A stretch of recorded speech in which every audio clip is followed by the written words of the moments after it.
Okay, so I am a master gardener. For those of you that I don't know, I'm a Gwinnett County master gardener, and I have been starting my own seeds for some time. I have done Joe Lample's Seed Starting Academy, and if you really, really want to get into great seeds, that's a fun thing to do. But I'm using Lisa's PowerPoint here, and so please put any questions in the chat at the bottom if you have as we go along, and I will try to get to them, or wave at me that you have questions or whatever. So there we go. All right. So first of all, one of the best things about starting your own seeds is that your choices for varieties expand exponentially. If you go to the garden center and buy seedlings, you're limited to what they want. If you're a tomato fanatic, pretty much what they offer is, Better Boy, Early Girl, maybe Parks Whopper or something like that, but you don't get a lot of choices. But if you do start your own seeds, then you get all sorts of choices as to what you want to do.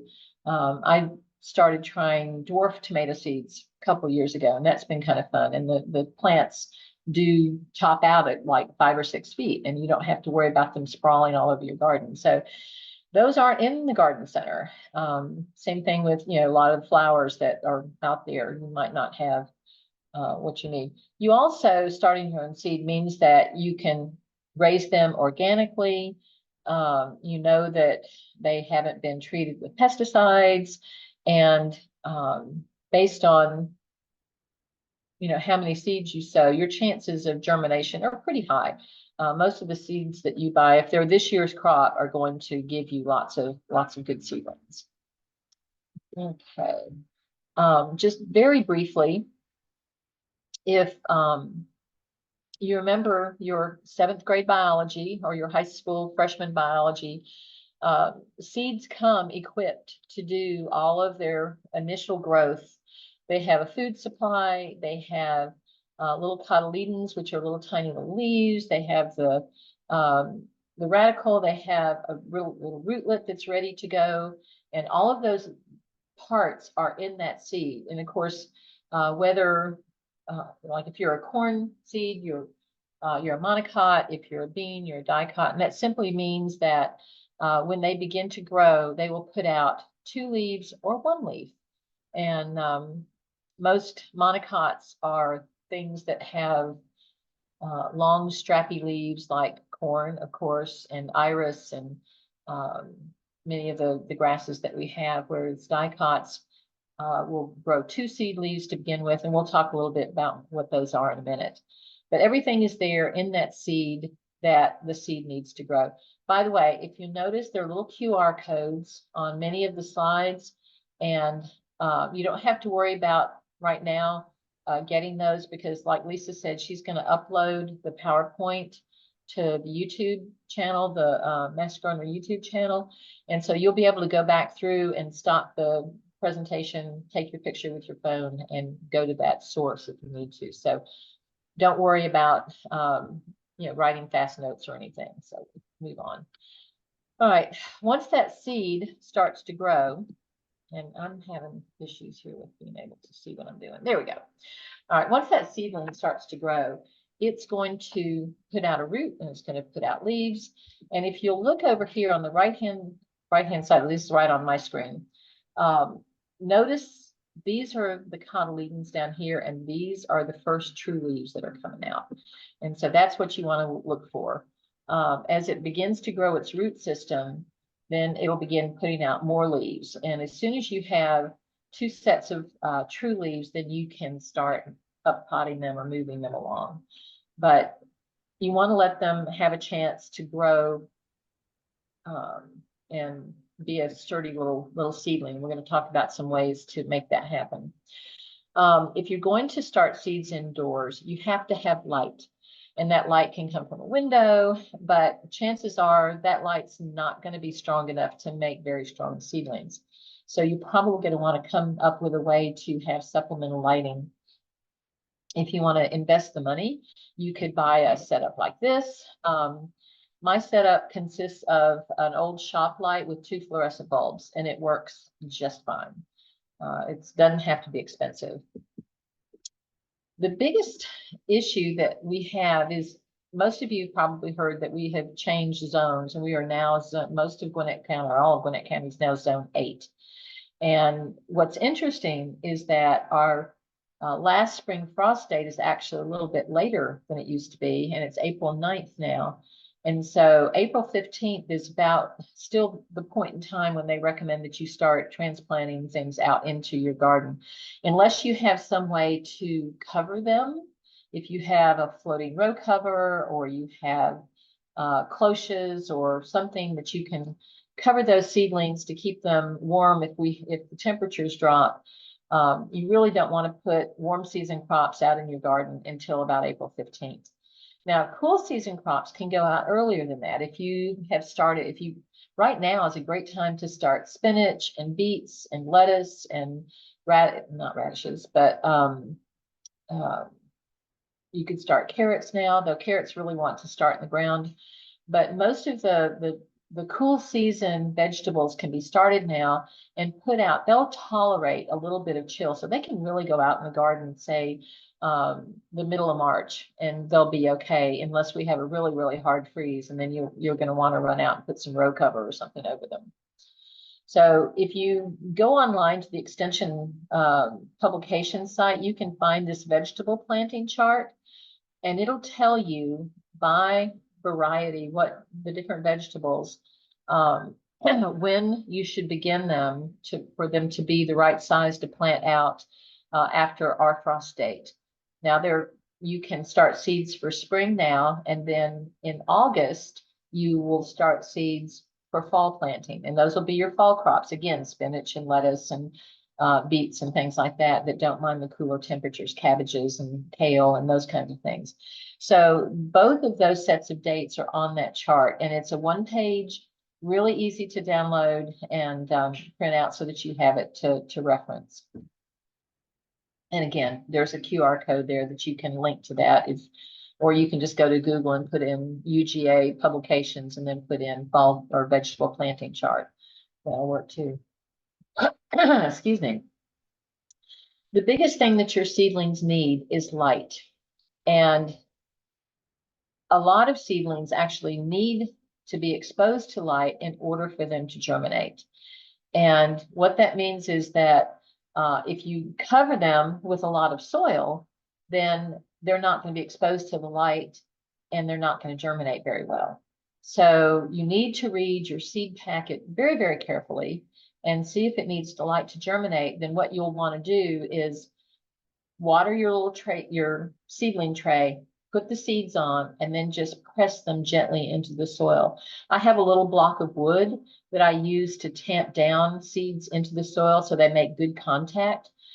But that way they get moisture, but they're not covered up with anything. You could sprinkle a little bit of chicken grit or rice hulls over them just to help them stay in place. And hopefully you're going to water from the bottom of the seed tray. You're going to set it in a tray of water so that it takes the water up from the bottom so that you don't disturb the seeds by watering from the top. The main thing about light is that if you'll look at the picture on the lower right-hand side, see how leggy, that's what we call leggy seedlings. Their light source is too far away. And so what you want is the little picture up at the top where they're short and stocky and bright green. And that means that the light is close enough to them and they're getting everything that they need. I'm not going to spend a lot of time here, but basically a good fluorescent light gives you good quality light that you can have. You can go to the store and spend some big bucks on LED light emitting diodes. They're the ones that have the really purpley, pinky lights and blue lights. And if you have a place where you don't have to sit and look at them, that's fine. They're really excellent. But in terms of cost, just a good old shop light is probably the best way to go. The T5 fluorescent tubes that you can put in a shop light are specific for plants, and you can ask for those to fit your setup. So those are good. But your range in terms of the amount of light that they're getting, the lumens and things per square foot is given on the packaging. All right, so again, here's here are those LEDs. You can see they're kind of a funky color. The big greenhouse growers use these. They have vast arrays of them, but they're really very expensive. The main thing with shop lights is that you're limited to the space directly under the light. So when you put them under the grow light, they need as much of that light as possible. I've seen people even take aluminum foil to drape down either side of their light on either side of the tray to kind of intensify the amount of light that's going in. And the other thing is you want that light to be only 4 to 5 inches above the seedlings. You can see there in the photograph that without grow lights, they're pretty sparse. With the good grow lights, then they're growing quickly and they're bright green and they're healthy looking. And again, LEDs are a great light spectrum. They give all of the different light waves that they need, that plants need. But again, they're on the expensive side. So it just depends on how much you want to invest.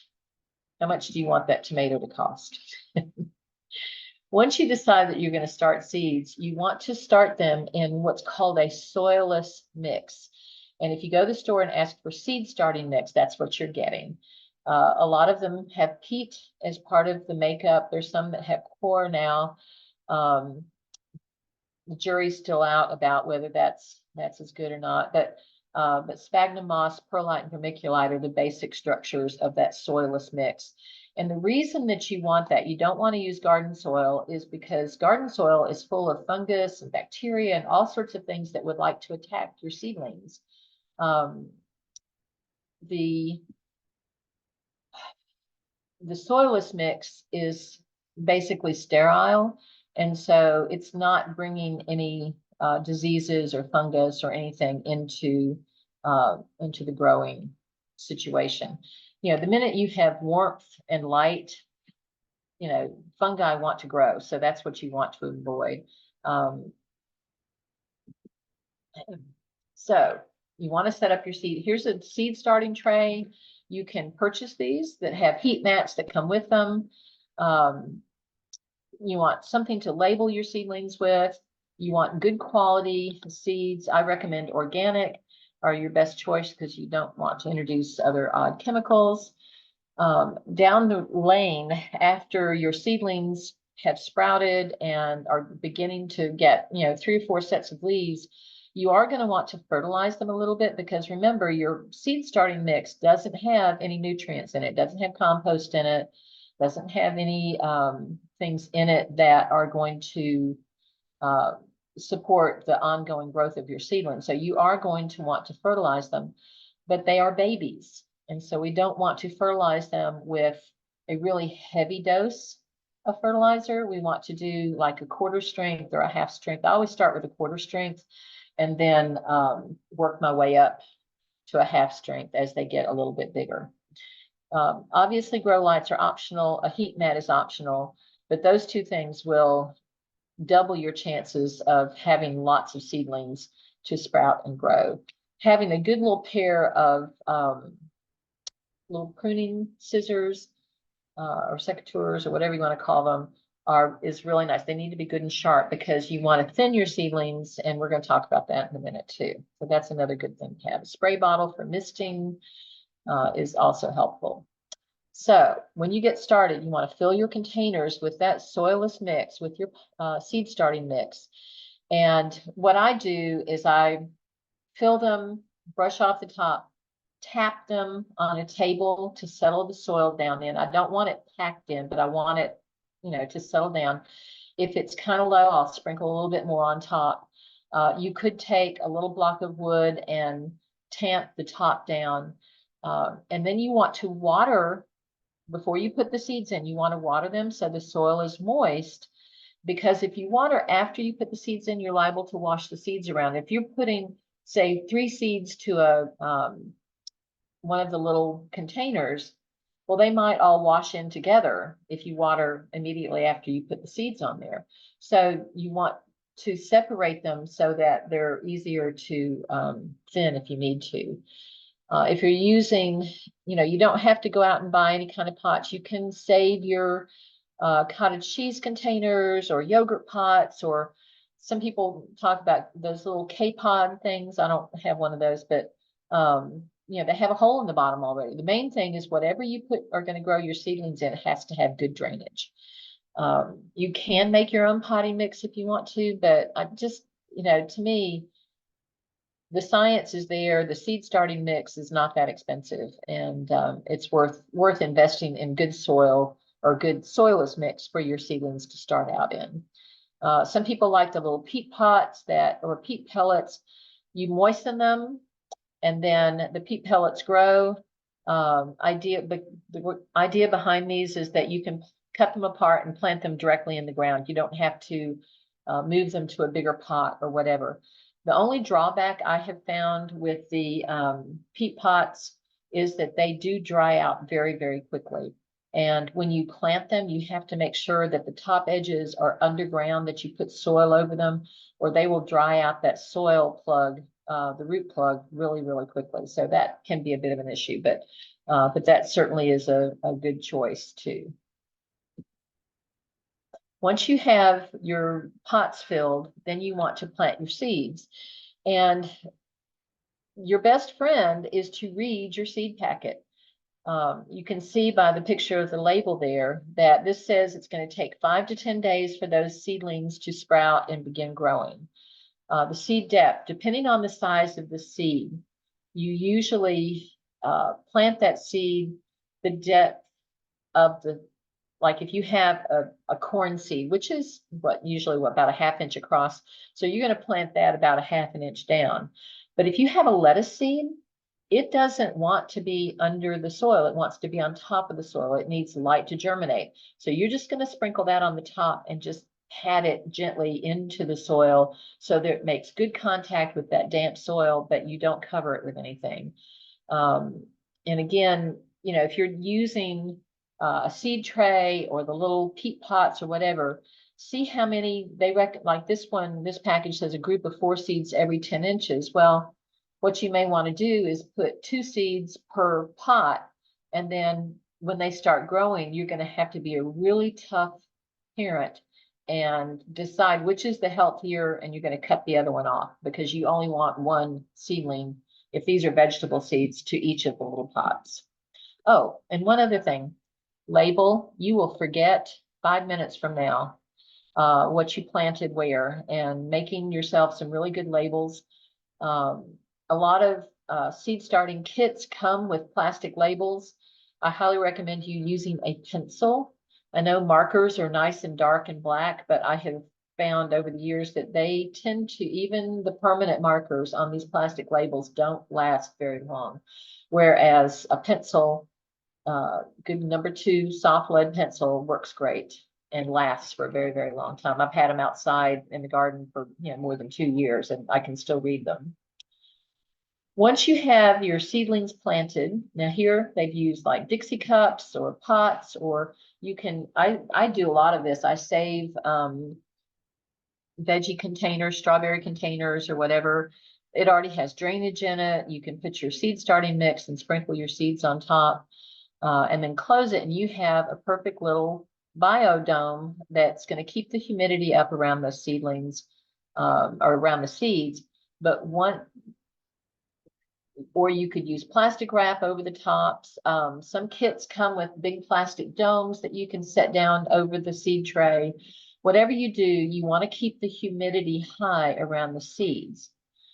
Once the seed, back up just a minute, and you want these to be in a warm place. Now, by warm, we're talking 65 to 70 to get those seedlings to decide, yes, it's spring and that we want to grow out of our little shells and it's time to start growing. A heat mat, which you can get very inexpensively at any of the big box stores or any of the garden centers, is a worthy investment. And they stay on all the time until the seeds sprout. Once your seedlings sprout, you want to take that cover off, and you want to take the tray off the heat mat, and you want to get a fan and keep the air moving around those seedlings, because you do not want that dreaded fungal disease damping off to take out all of your seedlings. And high moisture is a great place for damping off to set up housekeeping.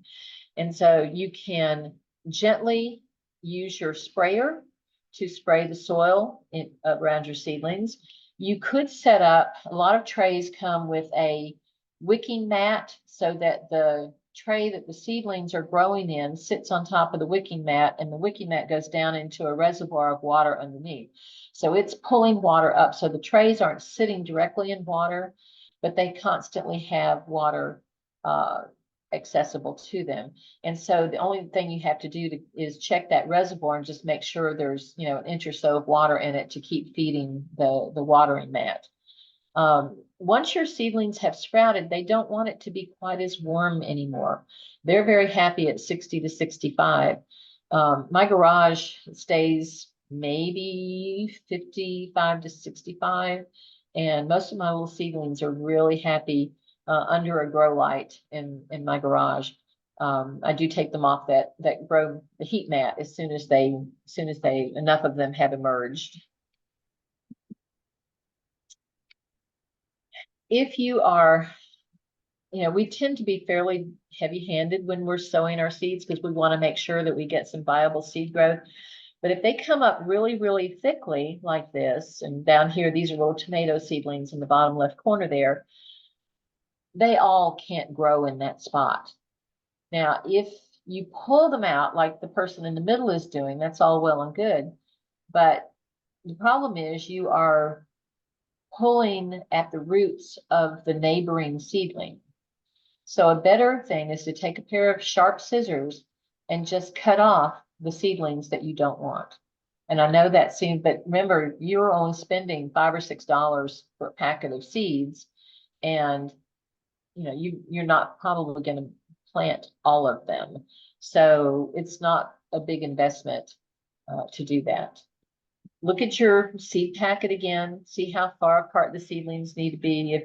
If, sometimes you can drop the seeds in very, very carefully, but sometimes it's just, they're so tiny, it's hard to do that. So be prepared to thin. It's tough love, but it's worth it, because that seedling that's left is going to have a chance now to grow without competition and get nice and sturdy and strong. And again, you want to keep the soil moist, but not wet. The other thing about your light is that they don't need light 24 hours a day. Just like you need darkness to sleep, they need a rest time. Light is how they make their food. And so if you leave the lights on all the time, you're really going to stress them. So you want to get a timer if you don't want to have to remember to go down and turn the lights off at night and turn them back on in the morning. They're really, again, not terribly expensive power strips that have timers on them. And you can set, I have mine set to come on at 7 in the morning and go off about 10 o'clock at night. And so that works really, really well. The heat mat stays on if it's for seeds, but the seedling light, the lights for the seedlings, goes on and off. And 12 to 16 hours is enough for them to grow in a healthy way. They need a little bit of darkness, just like we do. Be sure to get more. I'm going to get that for you, sir. Okay. Let's say that you want to thin your seedlings and you decide you want to move them into a bigger pot. You can use a spoon or something else to lift the little seedling out of that starter pot. You can gently pull them apart and plant all of those seeds that sprouted into other pots. You don't want to go too much bigger, because you don't want to overwhelm the roots with too much soil, and which means they're going to stay maybe too wet with too much soil. But when you handle your seedlings, here's a big hint: handle them, pick them up by the leaves. Now you'll notice that the leaf in the top corner has 4 true leaves, and that person is picking it up by one of the leaves. If that leaf tears, it's no big deal. The seedling's going to grow more. If you pick it up by the stem, it's really hard not to squeeze too hard. And if you squeeze too hard, you're going to tear up the vascular system that's moving water and food up and down the stem, and it's really easy to damage them. So very judiciously pick them up by the leaves, move them into their new little pot and tuck them in with fresh, and now you can go to potting soil. You do want something that has a little compost in it and maybe has a little fertilizer in it because you want them to grow strongly. But you can see these little seedlings, they're ready to go to a bigger pot. See how you can see the white seed, the roots around the little root plug there, and they're all nice and healthy. White roots are healthy roots. Excuse me. Once you have moved them up, then you want to, again, water them in well, and you want them to, it'll take them a couple of days to recover from being up potted. So wait a couple of weeks and then you can start fertilizing. And like we said earlier, you want to do half strength or quarter strength to begin with. Like I tell my family, you can always add more, you can't take it away. So if you're over fertilizing, you could cause them to shoot up and get leggy and just not be very, very healthy. Something else that you really want to do at this point is have your seedlings have air movement around them. A little fan that blows over your seedlings is great, because just like we know that, you know, when we plant trees that we really don't want to tether them down too tightly. We want them to move so that they learn their roots need to go into the ground to hold them in place and they learn to be resilient. Well, your seedlings need that too. So a little inexpensive fan that you can set up to blow over your seed trays is a great thing to do. Now, let's say that you started your seeds in the middle of March and we're now getting up to the middle of April and it's warming up and you're ready to go out and plant them in the garden. Well, you want to harden them off first. And what that means is that you need to gently start them going outside a little bit at a time. So you need to find a place outside that has indirect light. You don't want to put them out in full blasting spring sunshine because you're going to sunburn them. Just like the first day that you go out and you get that red nose because you forgot to put sunscreen on in the spring, that's what's going to happen to all these little, and they're still babies. They've got very young cells growing there. So you want to move them out, give yourself about, 2 weeks to slowly acclimate them to being outside in the sun and in the wind. And so start them in kind of a shady area. You could, if you have a lot of seedlings, you could set up a table and put shade cloth over them, make like a umbrella of shade cloth that cuts down. But you want to start out with about maybe an hour the first day, and then the next day you can take them out for a couple hours and maybe an hour and a half to 2 hours, but you want to add a little bit of outdoor time each day. Now, let's say that you've been hardening them off for, say, 5 days and you get thunderstorms. Well, you don't want them out in the thunderstorm. They're not quite ready to tolerate that. But you don't have to start over hardening them off again. You can continue adding your time the next day when the sun comes back out and you're ready to go.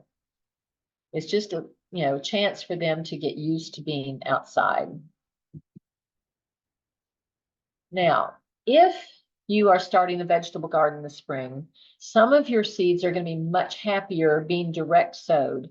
Not everything likes to be started early, and some things don't really want to be started and put into cool soil. Tomatoes and peppers like it, peppers especially, they want that soil to be really hot.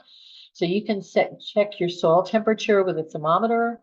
There is a website that you can go to, and I can't remember the name of it right this minute. Maybe Lisa knows it, but you can go online. If you just Google soil temperatures for Georgia, there's a map and it shows you. And I remember Walter Reeves used to say you could use the butt test. If you can go out and sit down on the ground and yes. I have a QR code on one of the first pages that'll take you directly to the soil temperature map. Oh, great. Okay, I missed So that.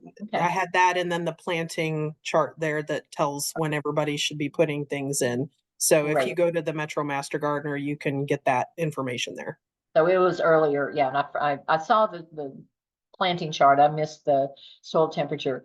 But I do laugh because Walter Reeves used to say that if you can go out and sit on the ground and your butt doesn't get too cold, then it's probably warm enough to start planting your seeds. So you choose whatever method works for you, but soil temperature is a good way. And most, I think at least 65 or warmer before you start direct sowing seeds.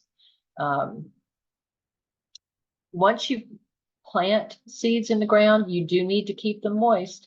And remember to check your packet for how deep they need to be. Okay. All right, so let's say that you, as the sowing season goes on, you decide you want to save some of your own seeds so you'll have them for next year and save money. And if you are collecting seeds, remember that if you from hybrid plants, you may or may not get the same plant because that hybrid is from two different parents. But if you have heirloom varieties, then their seeds should come true. So that's something to think about. You can make sure that, you know, your plants have been pollinated. That means that they are open and accessible to insects to get to them. And you want to wait for the seed heads to fully mature on the plant. Now, if you're afraid that the seeds are going to drop, you can put little baggies over the seed head.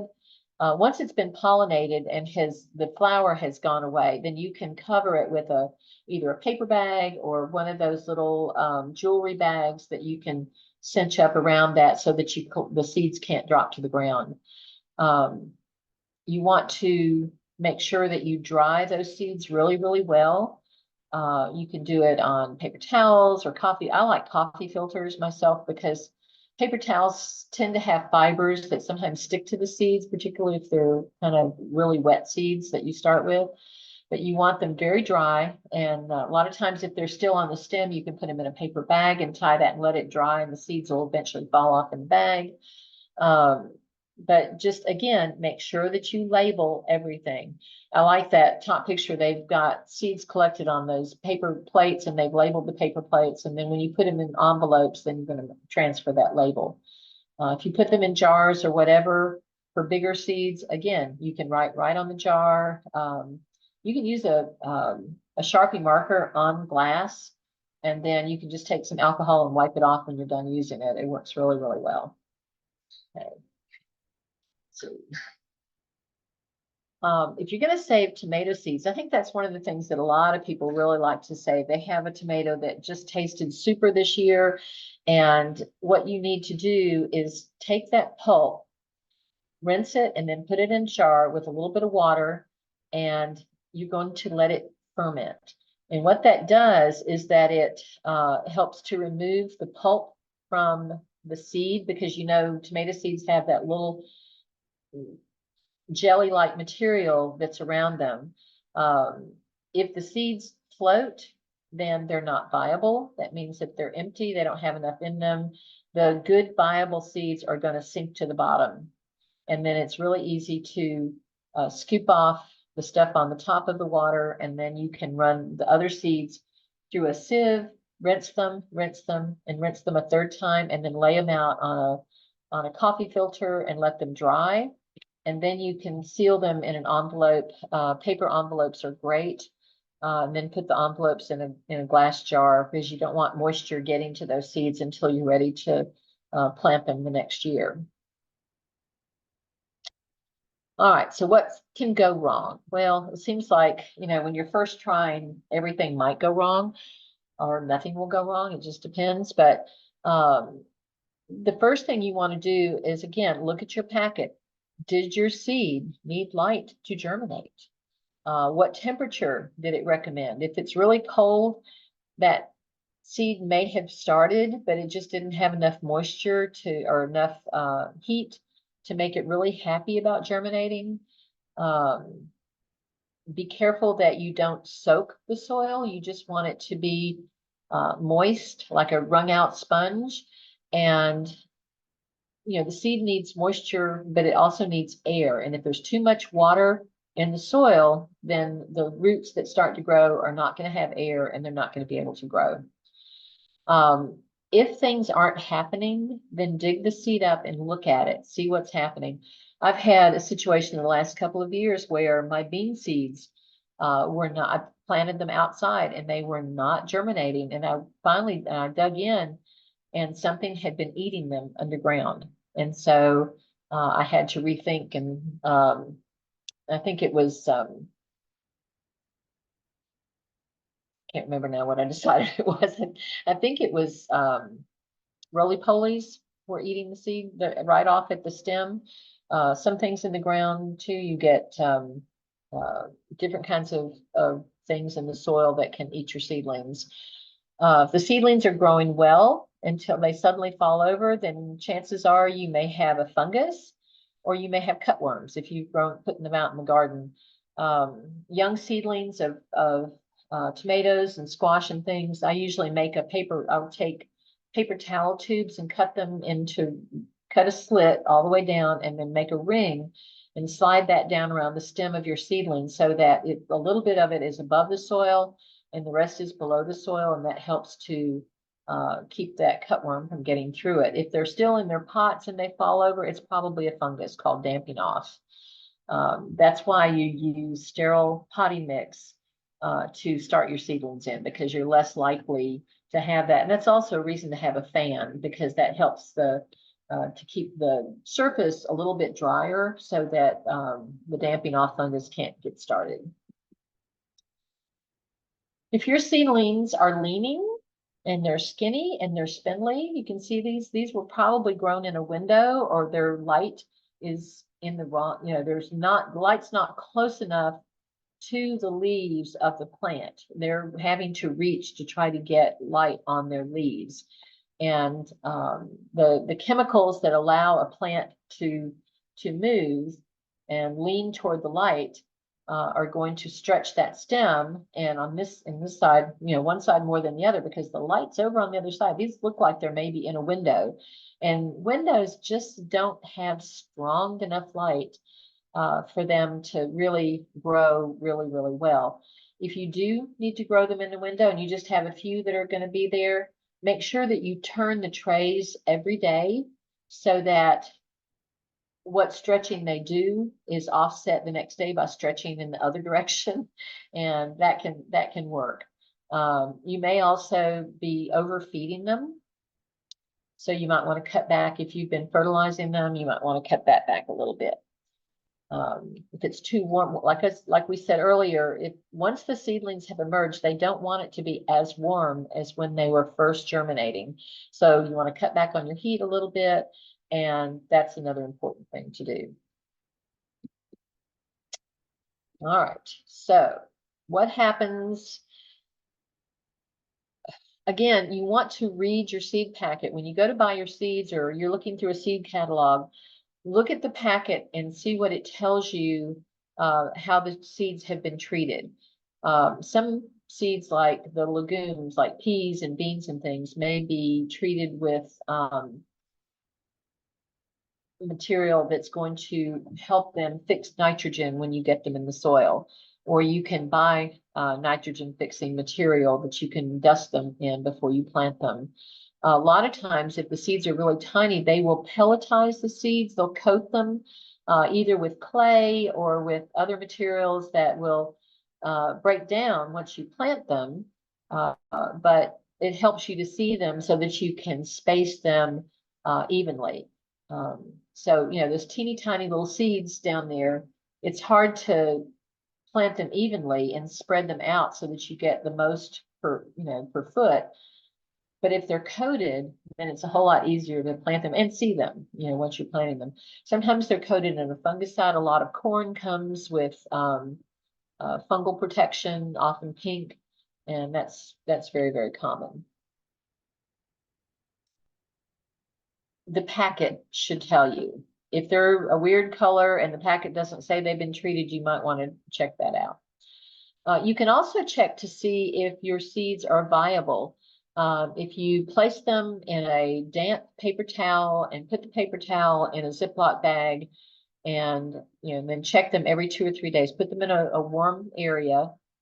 They don't need light at this point. They just need a little bit of warmth. and then check them and see if they sprout. So let's say if you do 10 seeds and only one of them germinates after 10 days, then that's a really low germination rate. So you're going to want to scatter a whole lot of seeds to get just 1 or 2 sprouts. But if you get 7 or 8, well, then you've got, 70 to 80% germination rate, and that's pretty good. So you don't need to sow them as thickly in terms of making sure that you get some that are going to grow. Something else that can happen, I had poor germination, even though the seeds were packed for this year. Again, go back and look at your packet.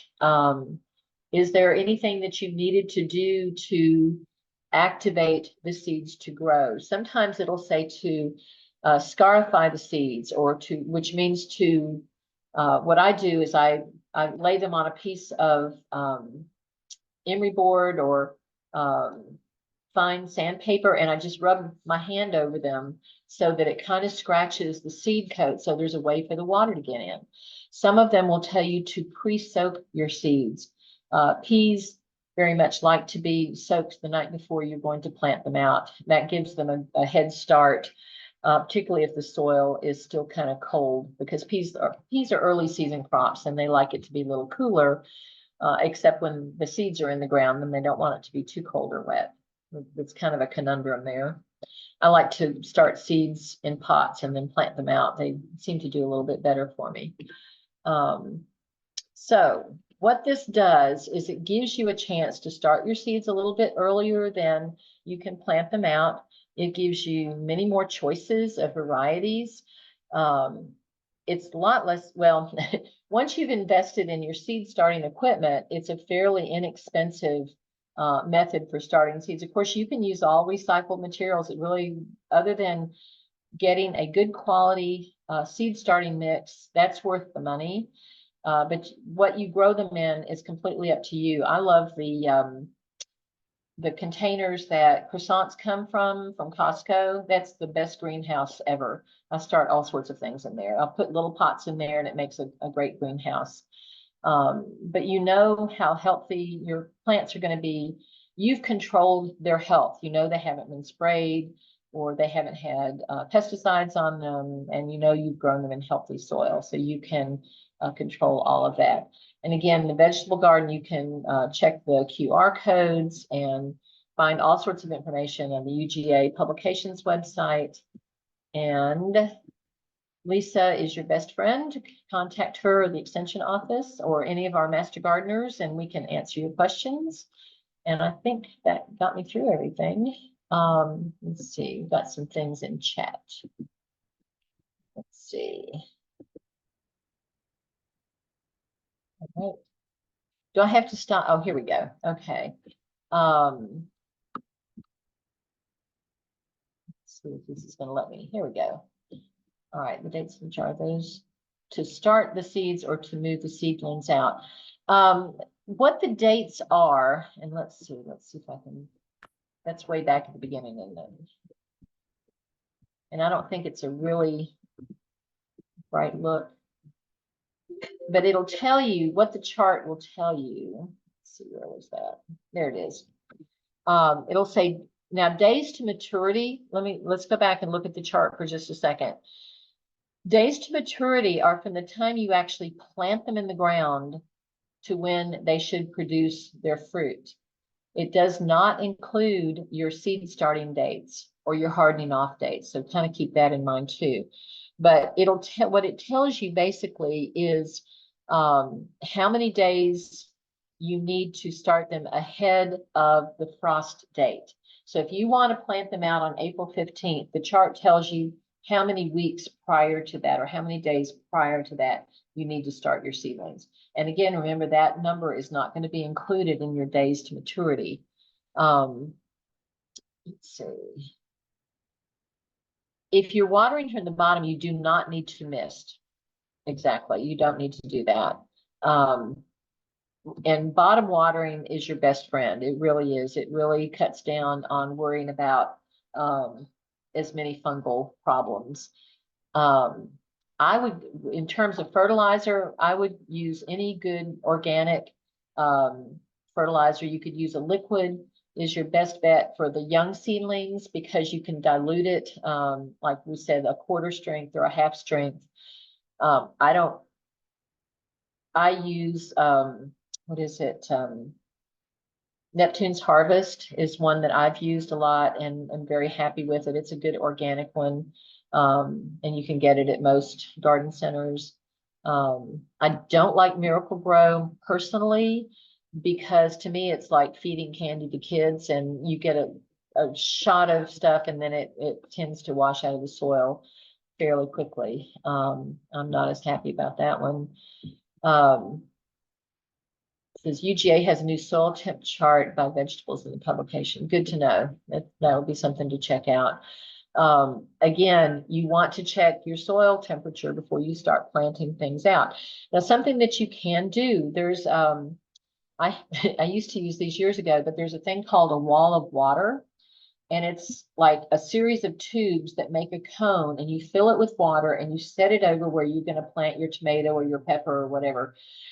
Honestly, don't plant your peppers until May. They don't like cold soil, but tomatoes will tolerate it. But you put the wall of water out a couple of weeks before you're going to plant your tomato in that spot. And the water absorbs heat during the day from the sun. And water does not take in or give off heat as quickly as the soil does. And so by heating that water around the space, you are heating the soil there. And it's going to be a little bit warmer than the surrounding soil. So when you go to plant, you can put your seedling in there, leave the wall of water around it for a couple of weeks until it starts to really take off. And that gives you some extra early planting time. You could also cover the area with row cover or put down plastic to help the soil heat up a little bit before you plant. There are lots of things that you can do. Modern window panes filter out most of the UV light. Yes, exactly. That's why putting your seedlings in the window isn't going to give them a whole lot of sunlight. That's why they're going to get kind of leggy. Let's see. If the seeds are dry and you put them in a jar, it just the cooler temperatures help them to preserve their viability for a little bit longer. There are, because it's not freezing, you don't want to freeze them, but you want them cool enough. And that's a good point, Tabitha Potter, that, it helps to keep them dry and keep them not wanting to germinate because they're too cool. And that's a good plan. Let's see, what else do we have? Sprout seeds and paper towels, check viability. Can you then plant them? Sure, why not? If they've got little sprouts, put them in a pot of soil and get them growing. That's perfect. Yes, I'll choose paper towel rather than toilet paper. Huh. I bet you could probably then just plant the whole thing in the pot and not worry about taking them off the papers. You don't have to disturb the roots. That's a good point too. I've never done that, but I like that idea. Oops, I think I skipped somebody. Again, I have tried Coco Coir once. I did not get very good results. Now the newer products, I don't know, they may be better, but I've heard complaints that maybe there's salt in it. It's too salty.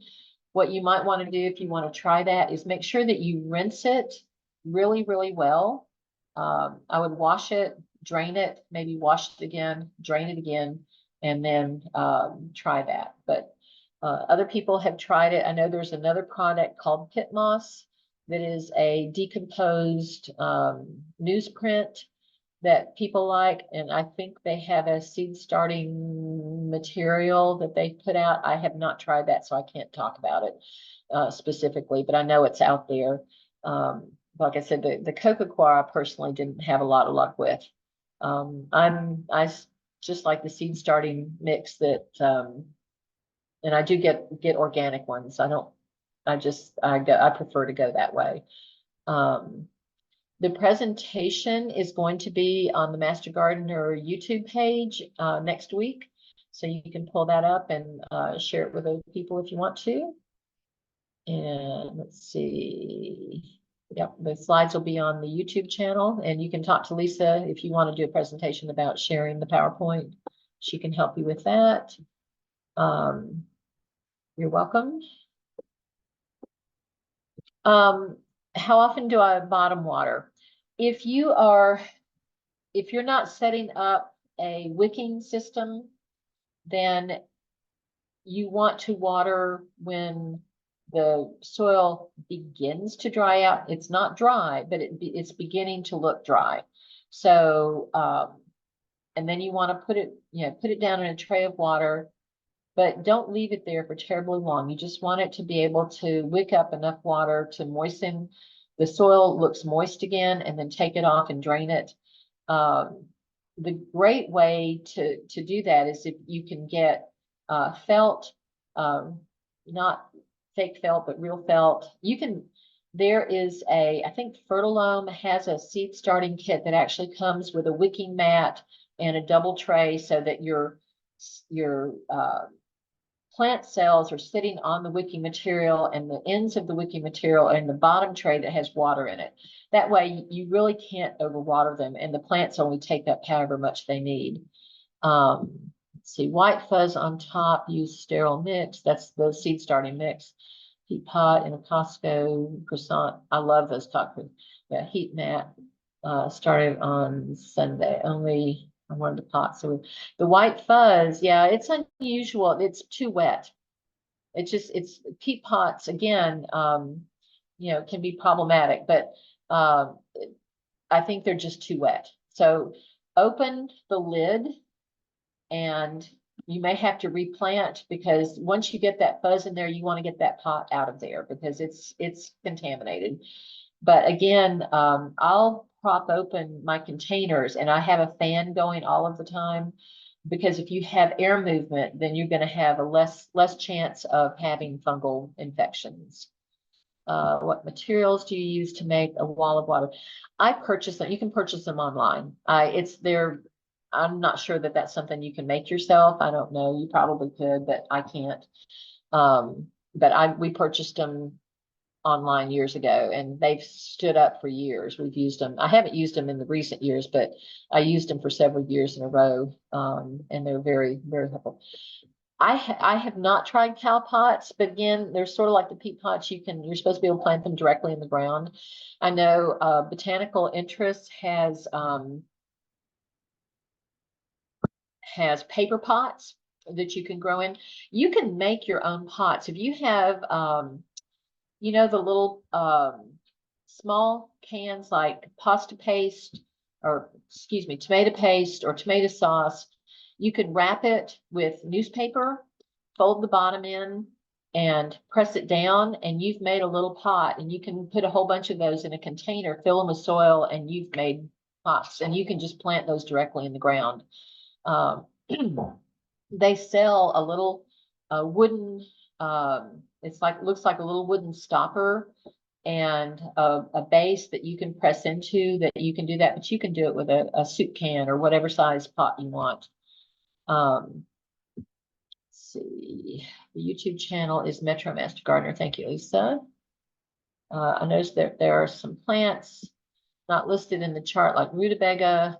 Is that a reason? Probably because rutabagas don't do really well in Georgia. But if you go to the UGA publications website and put in rutabaga, you should be able to find information if there is any here. I think that's a more northern crop, maybe problematic here in the South. Can you post them to Master Garden YouTube page? Okay. Yep, cardboard egg cartons are great. Just anything you have in your kitchen. A lot of those things can be easily turned into little pots. So, all right. Any other questions? I'm going to stop sharing. If anybody wants to unmute themselves and ask any questions, we'll be here for another couple minutes, and then we'll get out of your space.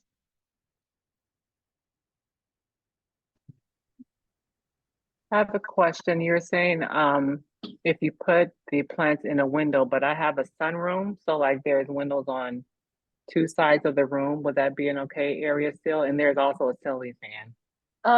Again, if the glass in sunrooms, a lot of it is double paned, And so you're not going to get a whole lot of really good sunlight there. Grow lights are still your friend, but you could, you could give it a try and experiment and see what happens. If they get really leggy, then they're telling you that they're not happy, that they're not getting enough light. Any other questions? So if I just want to use whatever, I just need to make sure it's got a hole on the bottom, right? Yep. You need good drainage. You need to drain out. And like I said, I would highly recommend that you spend a few bucks and get the good sterile soilless mix, the seed starting mix. Hi, Beth. Okay, great. Thank you. You're welcome. Any other questions? Hi, Guys, thank you for I'm sorry? Kira here. I had a quick question. I think we may have had some hybrid seeds. I had saved some from last year. There are some very long sweet peppers that I bought at Lidl, and they are the best tasting peppers ever. But we grew them from seed starting in, I think it was, well, we started a little late. I think it was actually the beginning of February. But when the peppers grew, they were solid green the whole time. Yeah. And they didn't ever change colors. Was that a hybrid? Most likely. If it's an F1 generation hybrid, then they've got, traits from both parents, and you don't know what the seeds are going to have. That when it's genetics. So if you find out the variety, if you can look in the seed catalogs and see if you can find the seed for that, and you probably can. There's a catalog called Totally Tomatoes, but it's not, they have a lot of peppers too, which is a good source for a lot of the solanaceous warm season kinds of things. And Johnny's is a good source. Botanical Interest. There's so many good seed companies out there that have organic seeds, but try Totally Tomatoes. They may have, but find out what the variety is, and then you can probably find the seed. It's like, people love Sun Gold tomatoes, but they're a hybrid. You can't save the seed and be dependent on getting another Sun Gold. That's just, the nature of the beast. And then with poblano peppers, I love poblano peppers, and even if I can't grow them from seed, are there places that would sell the plants, the small plants locally that you know of, if you're looking for something specific? I've grown poblanos from seed. Are they pretty easy from seed? Yeah. Peppers are the trick with You've done this. is they don't like to be in cold soil. And if you can be patient and wait to put them in the ground in May when the soil has really warmed up, they're going to be much happier and grow a lot faster. I had a pretty good crop of poblanos. I may have started with plants. I can't remember if I started from seed or from plants. It's been several years. But you can order vegetable plants online, seedlings online. I know Parks does, Burpee does. The new thing is grafted tomatoes. So they'll graft different, a really good rootstock, and they'll put a different kind of tomato graft onto that. That's a different kind. I'm not sure if that's an advantage or not. I haven't really researched it, but I know it's happening out there. But there's just, so many more choices when you start from seed. But if there's something really specific like that, check some of the seed companies online, and you may find all sorts of seedlings that you can order. Okay, thank you. Yeah, direct sowing made me really excited, because if I can just put it in the soil, I have a friend who has like all of the whole setup, the spraying and the misters and the lights and stuff. Oh, wow. He's the one who helped us with one of the Harvest Gwinnett gardens get started, and all of our tomatoes were grown from seed. We grew a whole bunch of stuff from seed, which was amazing. But she had already put in all the work, and the expense. But I really appreciate everything that you shared today. There's a lot of chances to screw up, but you learn what you're doing. That's why I like the direct sow more. But I'm excited that I have some options with with what you've given me. So thank you very much. Well, good. I'm glad. And, check with the extension office if you have more questions. Okay, There's another comment says, yeah, the seed companies I've mentioned are all privately owned. I know Monsanto's bought into a few, but I think if you read through the ownership, there are a lot of really good organic seed companies out there. And anyway, so any other questions? Well, thank you, everybody. Thank you for putting up with me. I know you were expecting Lisa, and I apologize for that, but her voice was not gonna No, my handle my it voice tonight. is very tenuous.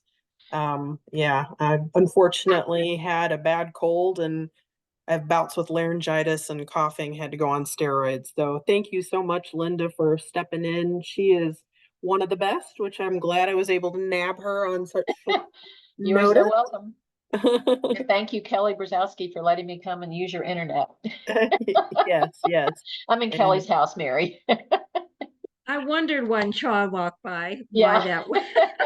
Yeah, our internet got cut this afternoon. The guys replacing the siding on the end of our house, and the internet wire went. And But I'm not crazy. no. All right. Well, good night, everybody. Stay warm, and you can just Google the Master Gardener. Somebody asked again about a link to the it's in the comments or the chat section. So if you scroll up real quick before we end this, you should be able to get a direct link right to the Metro Master Gardener. And the video will be there probably early next week. Yeah, there it is. Let's see. Yeah. Yeah, youtube.com at Metro Master Gardener. So I'll wait just a minute while people take a quick picture or jot it down or whatever you need to do. Thanks, Linda. I really enjoyed it. Well, good. You're welcome. We'll see y'all soon. Stay Thank warm. you. Bye. Bye. Bye. Bye, Lisa. Feel better. Bye. Thanks, Lynda. You're welcome.